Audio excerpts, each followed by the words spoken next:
तक हो गया? Square of the number is percent D, square निकाल देगा। Okay, let's check it. ये डीएमए का एग्जाम्पल हुआ नहीं? ये जो वेरिएबल बना कैसे बना, क्या बोलेंगे इसको? डायनेमिक मेमोरी एलोकेशन, ये ना। रन करता हूँ, कुछ एरर है, नो फाइल नेम एंडिंग। हाँ, ओह माय बैड, अभी भी। अब मैलोक को क्या कह रहा है, तो इसके लिए एक हेडर फाइल होता है जिसका नाम है stdlib।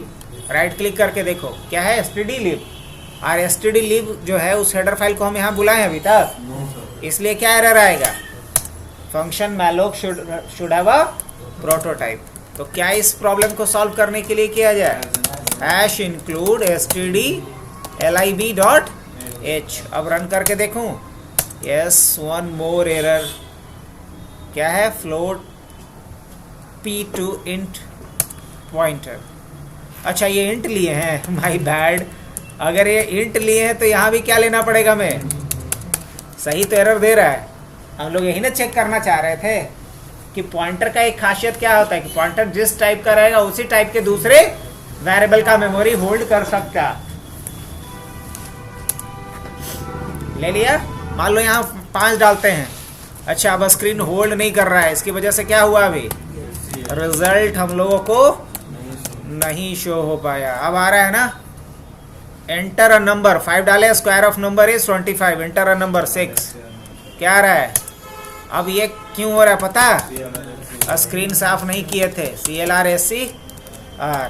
अब जब रन करेंगे क्या पूछेगा? जैसे 7 डाल रहे हैं, तो बताओ कि ये जो मेमोरी ब्लॉक बन रहा है किसकी मदद से बनाया हूं मैं? मैलोक की वजह से। ये उदाहरण हुआ डीएमए का। अच्छा, अब यहाँ पे लिखा हुआ है creating an array using DMA, ये भी करके देख लूँ? हाँ, व्हाई नॉट। तो ऐसा करने के लिए क्या लिखना होगा? कैलोग। इसमें 2 पैरामीटर जाता है, पहला जाता है नंबर ऑफ ब्लॉक्स और दूसरा जाता है साइज ऑफ ईच ब्लॉक। मान लो हमें पूछ लेना है यूजर से, भैया कितना ब्लॉक का आपको चाहिए। डायनेमिक का तो यही ना मजा है। तो चलिए हम यूजर से पूछ ले रहे हैं। अब यूजर से पूछ रहे हैं इंटर, मान लो इसी को चेंज कर दे रहा हूं मैं, inter number of subject, inter number of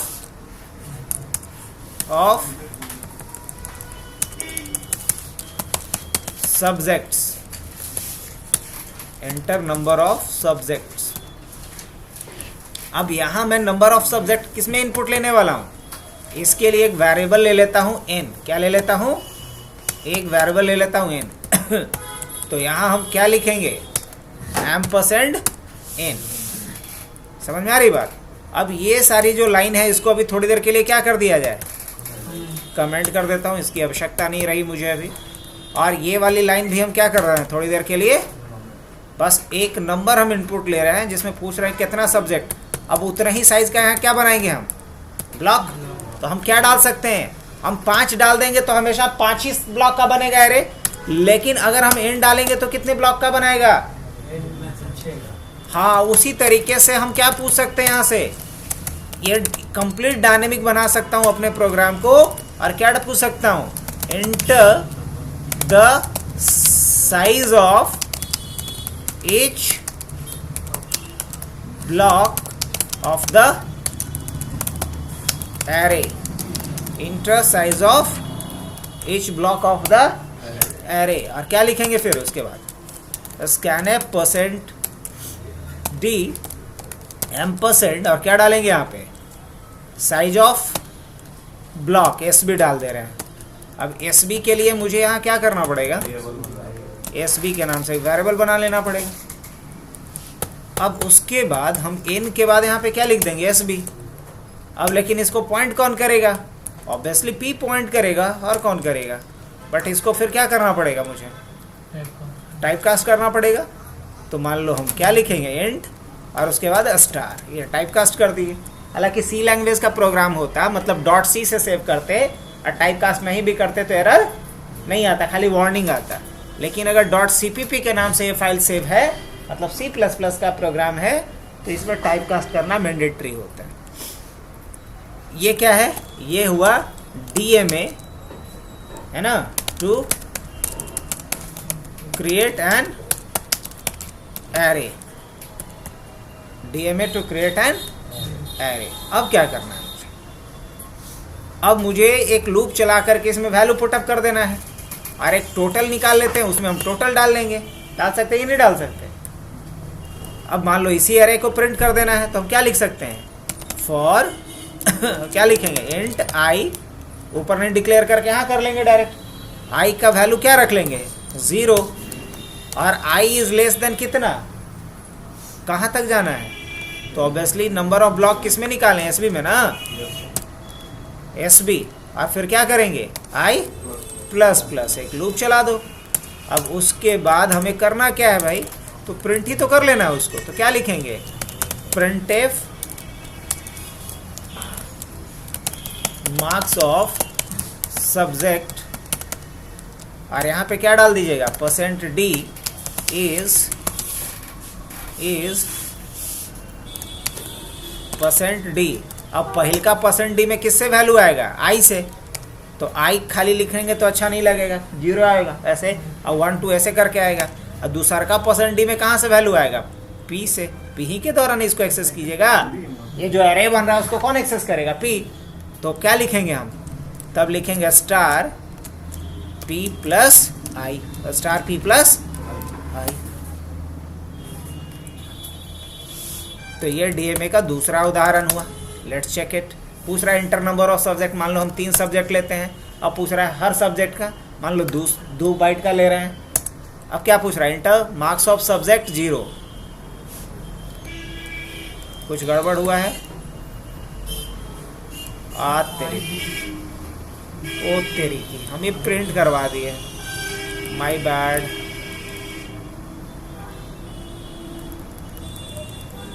पहले तो इनपुट करवा लेंगे तब ना प्रिंट करवाएंगे। क्या लिखना पड़ेगा? Inter marks of subject. यहाँ तो भी इनपुट लेना है। इनपुट लिए कहाँ थे? नहीं ना लिए थे, तो तब तो गार्बेज ही देगा ना। तो इनपुट लेने के लिए पहले ये करेंगे। और क्या लिखना होगा? स्कैनएफ। स्कैनएफ के बाद क्या देना होगा? %d। और उसके बाद क्या देना पड़ेगा? वही स्टार, या स्टार नहीं बल्कि क्या देंगे? p+1। क्या देंगे? p+1 तो देंगे नहीं, p+i। ये इनपुट लेने के लिए है। अब हमसे क्या पूछेगा? ये तरीके से देखना, /n लगा देता हूँ। क्या रहा है? Inter number of subject. मान लो कि हम 3 सब्जेक्ट ले रहे हैं, हर सब्जेक्ट का 2 का साइज। तो क्या पूछ रहा है? Inter marks of subject 1। Perfect, exactly 59। क्या पूछ रहा है? Inter marks of subject 2 78। All right. अब क्या आ रहा है? खत्म। ऐसा क्यों हुआ? हमें यहाँ पे कितना लेना चाहिए था? 3 डाले थे ना हो। हाँ 3 डाले थे। तो n का साइज 2 डाले थे। इंटर नंबर ऑफ सब्जेक्ट तो n न था। तो मान लो कि 0 से शुरू किया, अब 3 डाले तो 2 तक तो जाना चाहिए था ना। 2 तक गया है। अरे भाई तो लिखना तो 3 बार ना है।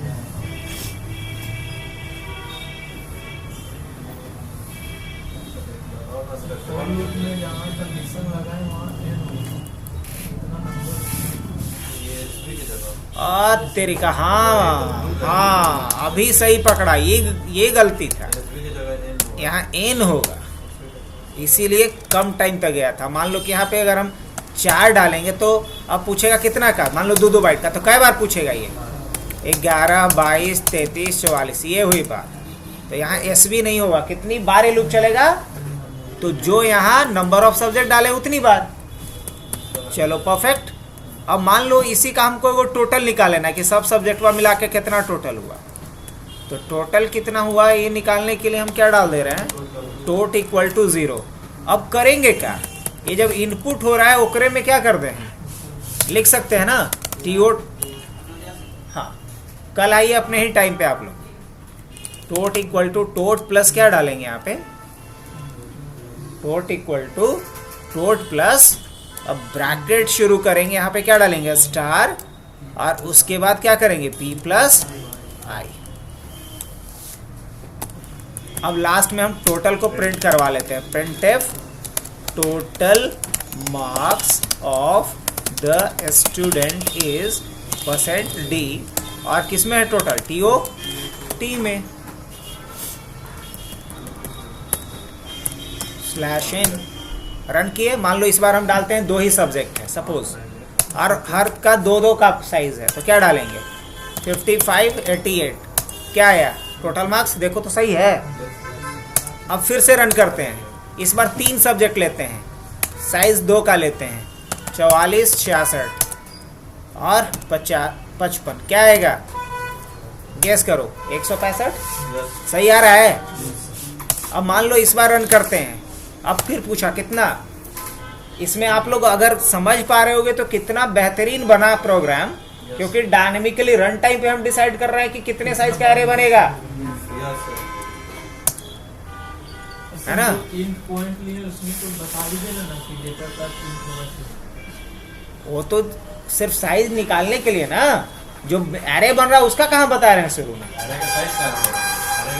अरे का साइज अगर बताते तो हर बार अलग अलग थोड़ी रहता, हर बार अलग अलग। तुम्हारा कहना यह है कि आप ये यहाँ पे हम बना रहे, ये SMA का उदाहरण है, लेकिन ये जो मेमोरी ब्लॉक बना बच्चा वो किसका उदाहरण है, अरे तो यहाँ ना बन रहा है, अरे तो यहाँ बन रहा है तुम्हारा। तो मतलब सर मैलोक का साइज मतलब 4 बाइट का बनता होगा इंट में, मैलोक का कहाँ, कैलोक की बात कर रहे हैं ना। अब मैलोक का 4 बाइट का या 6 बाइट का बनता नहीं, आप जो यहाँ दोगे उतने का बनेगा, अगर हम 6 डालेंगे तो 6 बाइट का बनेगा। अभी यहाँ पे जो हमने 2 बार डाले हैं तो कितने साइज का बना होगा हर ब्लॉक, 2 बाइट का, अगर 3 डालते तो कितने बाइट का बनता है, 3 बाइट का बनता। सर कैलोक जो टैब कास्टिंग हुआ इंट में, वो इंट तो 2 बाइट का होता है सर, हाँ बिल्कुल, तो मतलब जब कैलोक बना वो 2 बाइट का बना होगा साइज, हाँ बिल्कुल।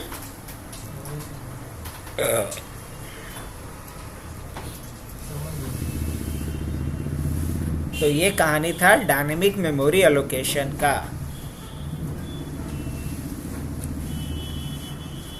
इससे मेमोरी वेस्टेज को हम लोग कंट्रोल कर सकते हैं। अब आते हैं हम लोग फाइल हैंडलिंग के ऊपर। किसके ऊपर? तो फाइल हैंडलिंग होता क्या है?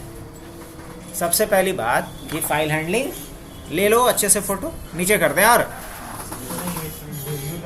हाँ वीडियो तो डालेंगे इसीलिए तो रिकॉर्ड कर रहा हूँ।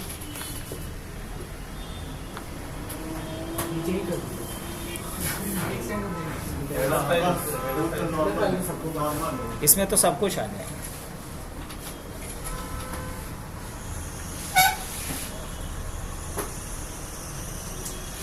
हो गया?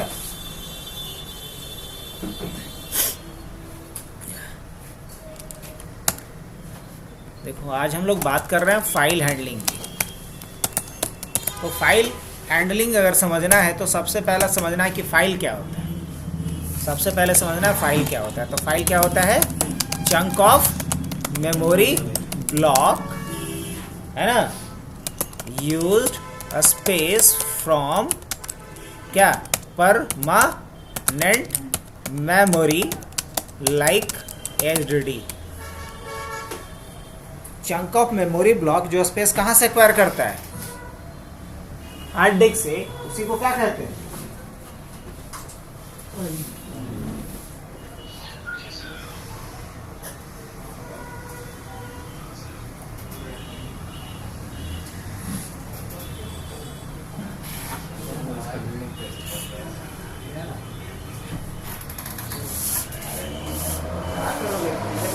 तक टाइम, हमारे पास तो अभी भी समय नहीं। हाँ हाँ, तो तुमसे ज्यादा माली हालत में तो मैं हूँ। बस हो जाए दीजिए एक बार, बस आपको मिठाई खिलाएंगे। अरे चलो, होना ही होना है। जी जी जी। हाँ भेजता हूँ मैं, तुम रात में भी पढ़ लोगे, अभी तक सो लो, ठीक है? मैं शाम तक भेजूंगा, तब तक आप आराम कर लो, रात में पढ़ो। हाँ अभी दुकान पर जाएंगे, उसके बाद दुकान बंद करके आएंगे ना, उस वक्त पढ़ना स्टार्ट कर देंगे। हाँ हाँ ठीक है। अरे ओवरनाइट पढ़ के लोग इंजीनियरिंग पास कर जाते हैं तो। होता है ऐसा। हाँ ठीक। ठीक है सर, थैंक यू सर। हाँ तो चंक ऑफ मेमोरी ब्लॉक को क्या बोलते हैं? फाइल बोलते हैं। और ये इसको स्पेस कहाँ से मिलती है? Hard disk. कहाँ से? हार्ड डिस्क से। अब ऐसे समझो, ये तो डेफिनेशन का पॉइंट से हो गया कि जब हम एक प्रोग्राम लिखते हैं तो प्रोग्राम जैसे ही एंड होता है तो उसका डेटा क्या होता है? वैनिश आउट, खत्म। तो प्रोग्राम खत्म हो, एंड हो, इससे पहले प्रोग्राम का डेटा हमें क्या करना होगा? कहीं ना कहीं स्टोर करवाना होगा। तो हम जानते हैं कि जो प्रोग्राम का डेटा है वो क्या होगा? डिलीट हो जाएगा। डिलीट हो जाएगा as soon as program will ended. जैसे ही प्रोग्राम एंड होगा तो डेटा क्या होगा? उसका डिलीट हो जाएगा। So before ending the program, data of the program should have to store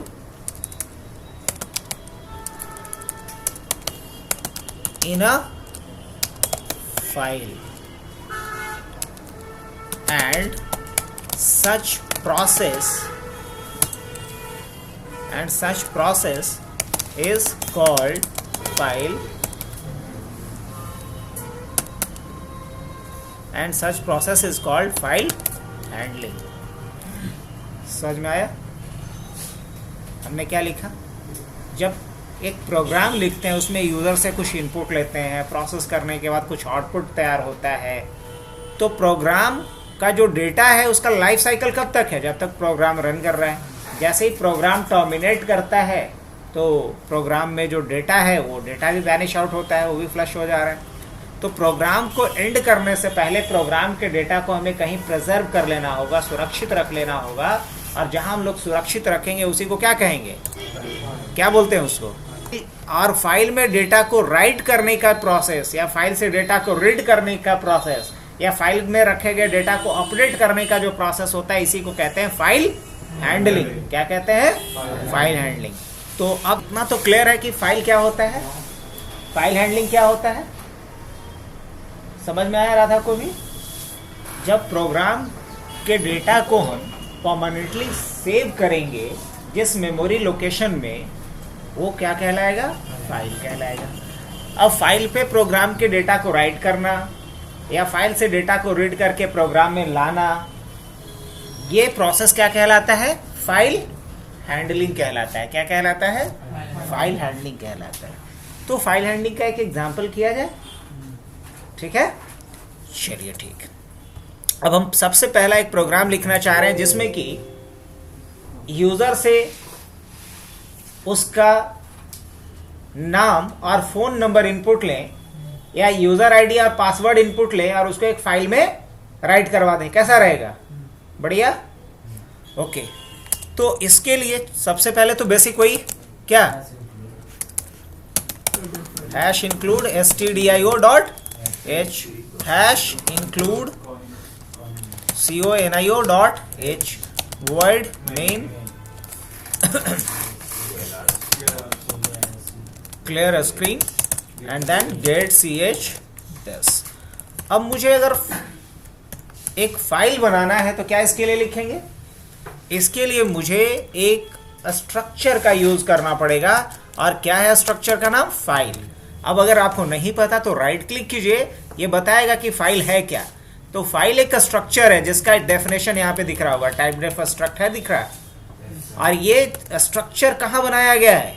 जिस हेडर फाइल के अंदर बनाया गया उसका नाम क्या है? stdio.h, stdio.h। ऑलराइट,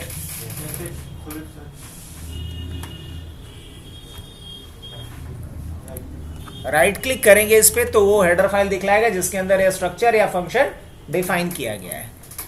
अब यहाँ आने के बाद हमें एक पॉइंटर वेरिएबल बनाना पड़ेगा फाइल टाइप का। तो हम क्या लिखेंगे? $p, या फिर जो भी नाम देना है आप दे दो।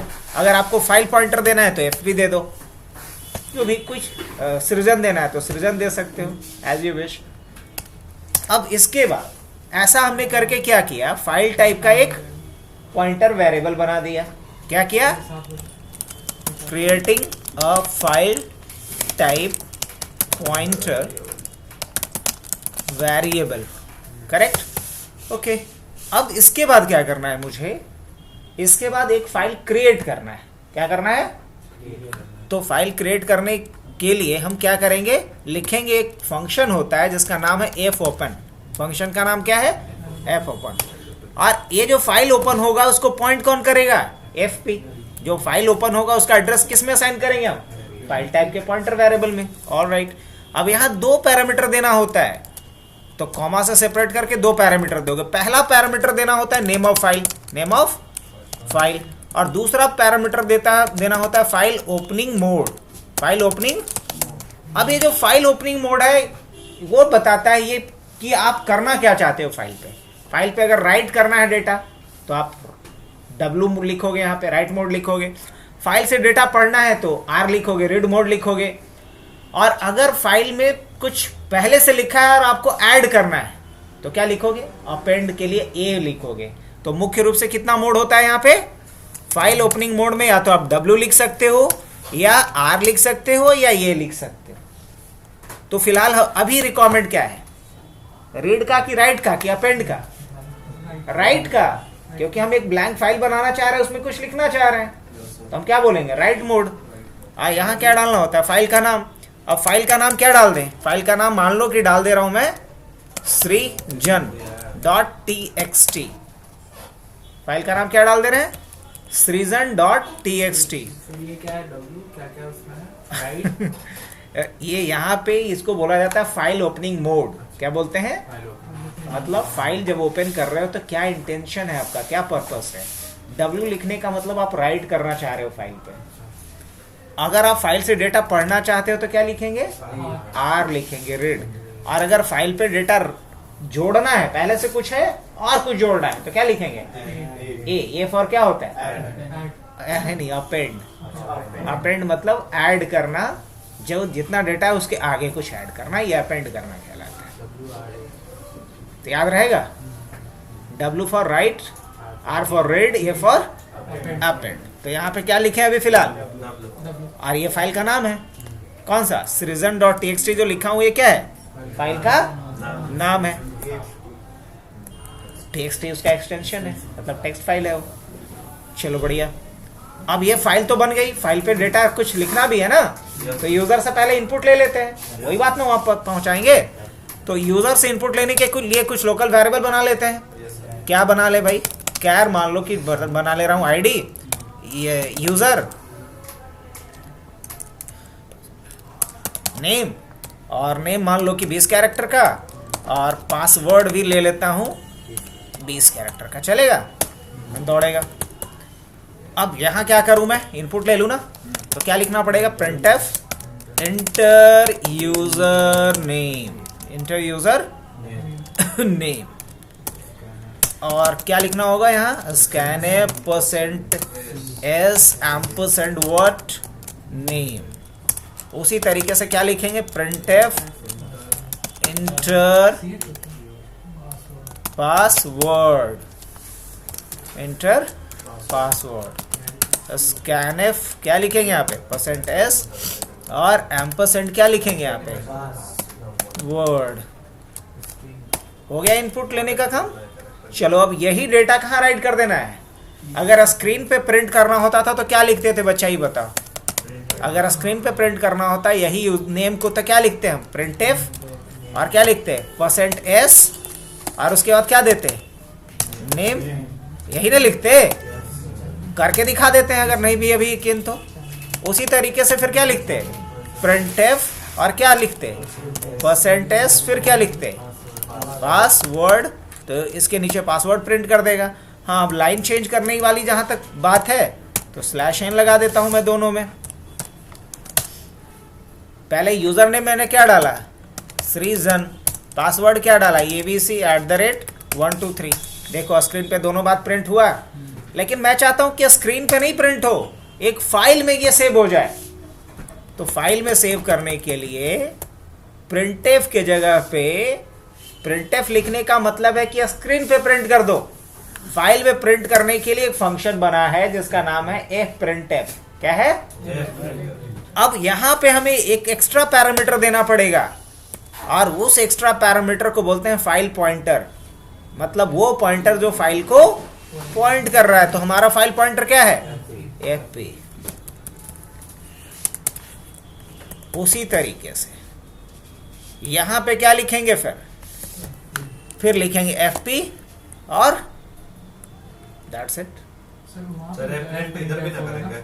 हाँ, F आप बिल्कुल करेंगे fprintf। है ना? अब क्या किया जाए?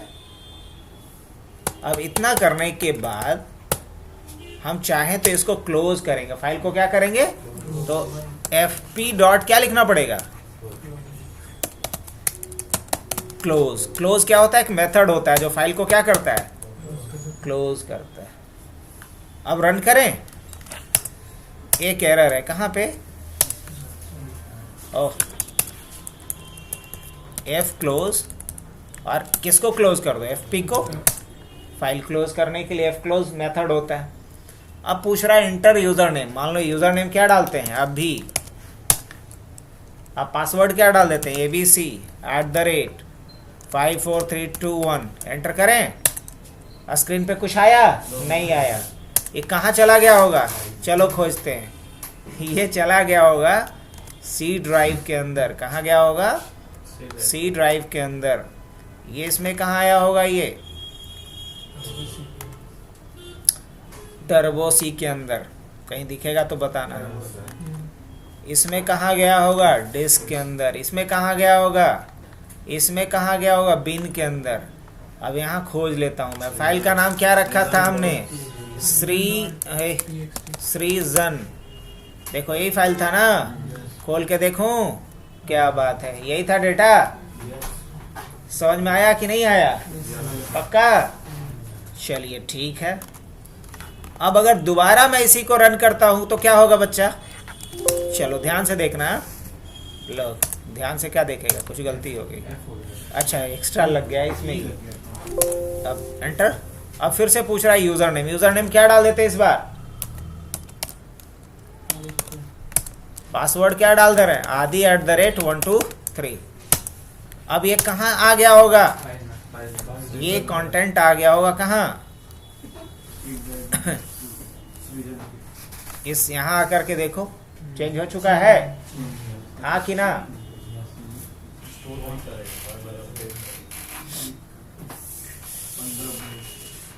अब लेकिन सोच के देखो कि ऐसा थोड़ी होना है। हम नए स्टूडेंट की एंट्री करें तो नीचे आ जाना चाहिए था ना? ये तो ओवरराइट कर दे रहा है। तो अगर दोबारा एंट्री करे तो इसी में आ जाना चाहिए। इसके लिए क्या करना पड़ेगा मुझे? इसका मोड चेंज करना पड़ेगा बच्चा। सिर्फ इसका मोड क्या कर देना पड़ेगा? ये जो फाइल ओपनिंग मोड आपका है वो W के जगह क्या कर लेंगे? A कर लेंगे। और यहाँ भी हम चाहते लाइन चेंज हो करके आए तो क्या लगाना पड़ेगा? /n लगाना पड़ेगा।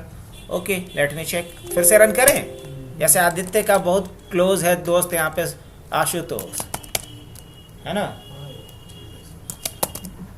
अब आशुतोष के लिए आशु@12345 पासवर्ड डाल दे रहे हैं। अब जब हम दोबारा से आते हैं यहाँ पे,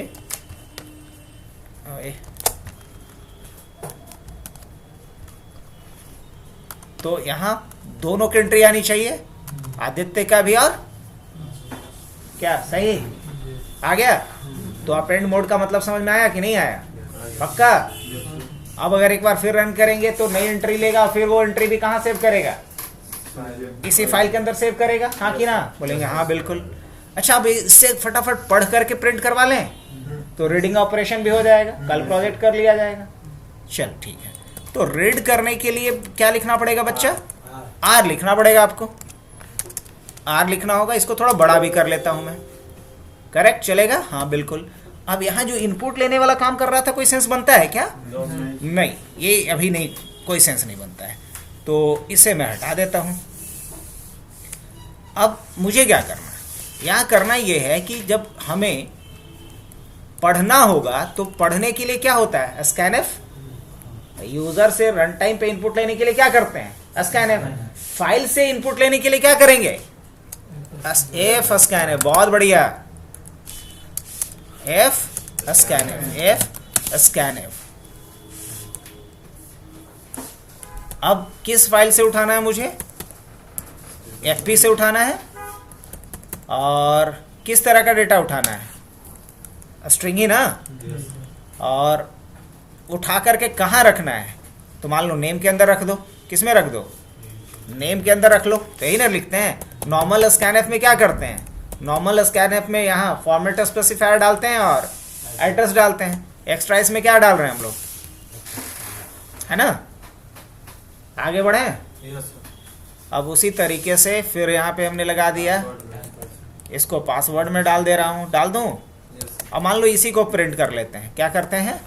इसी को प्रिंट करना है। तो प्रिंट करने के लिए क्या फिर लिखेंगे? वही जो नॉर्मल तरीका होता है, नेम इज %s किस में है? नेम में है। और फिर क्या प्रिंट कर लेना है?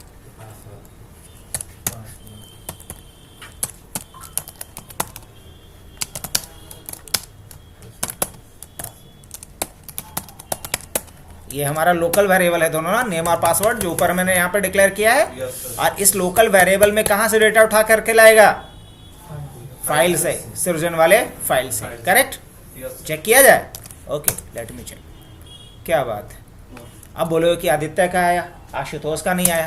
तो ये कितनी बार चला है वो? तुम अरे एक ही बार में चला है वो। 2 बार चला दो तो आदित्य को भी नहीं, आशुतोष को भी नहीं छोड़ेगा।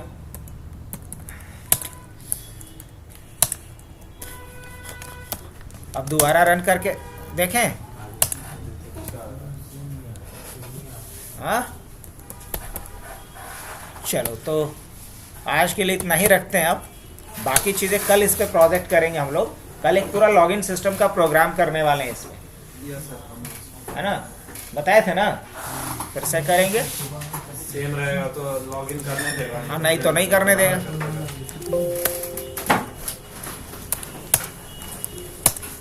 हम YouTube पे भी डाल दे रहे हैं और तुम भी इसमें